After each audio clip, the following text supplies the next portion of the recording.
Je suis là, je suis face à lui. Boum. Pour apprendre à parer les coups, C'est tu baisses. Laurie se rend chaque semaine dans ce cours d'autodéfense. 1 an qu'elle s'entraîne, son déclic. En décembre, j'ai été menacée par un homme qui a carrément sorti un couteau. Et en fait, typiquement, cette semaine, ici, on a travaillé les attaques sur couteau. Donc ça, c'est quelque chose qui arrive. Comme elle, Lâchez-moi, monsieur! Lâchez-moi! de plus en plus de Français ont choisi d'apprendre à se protéger. Lorsqu'on sort avec des amis et qu'on rentre toute seule, il y a toujours une petite crainte. Donc aujourd'hui, maintenant que je pratique, j'ai beaucoup moins de crainte. Près de 1000 agressions par jour recensées rien qu'en 2023. Alors en 5 ans, Dans son esprit, c'est s'il est touché, il touche. le nombre d'adhérents a presque doublé dans ce club d'arts martiaux. On avait une centaine de licenciés et aujourd'hui, on en a pas loin de 200. Il y a un sentiment d'insécurité qui est de plus en plus prégnant dans la société, surtout dans les grosses agglomérations.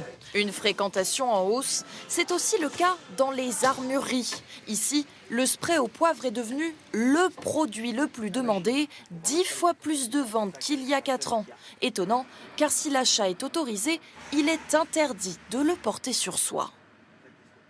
Donc nous avons le petit volume, très demandé, 25 millilitres, qui a une portée de 5 mètres. Taser, matraque, prisé par une clientèle qui a aussi évolué ces dernières années. C'était en général les gens de la cité, les gens de l'immeuble qui venaient. Maintenant, ce sont aussi des gens qui vivent dans les pavillons, qui se sentent vraiment menacés. Et surtout maintenant, les jeunes enfants, à la sortie des classes. Dangereux, mais surtout interdit. Et pourtant, de nombreux Français portent ces armes dans l'espace public en pensant être dans la légalité.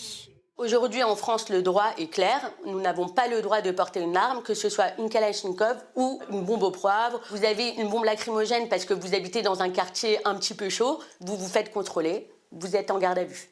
Certains vont encore plus loin et cherchent à se procurer des armes à feu. Seul moyen légal, obtenir un permis dans un centre de tir sportif. Leur fréquentation a augmenté de 70% en 10 ans. C'est des armes de gros calibre.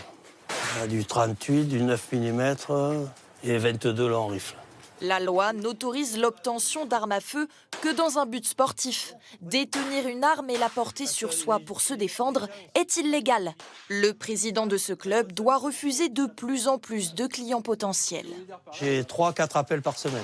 Déjà, ils disent on ne peut plus sortir de la maison, c'est dangereux. Moi, ma femme travaille tard le soir, je vais la chercher, je veux avoir une arme dans la voiture. Avant, ça n'arrivait jamais. En France, porter une arme sans autorisation peut être puni jusqu'à 5 ans d'emprisonnement et 75 000 € d'amende.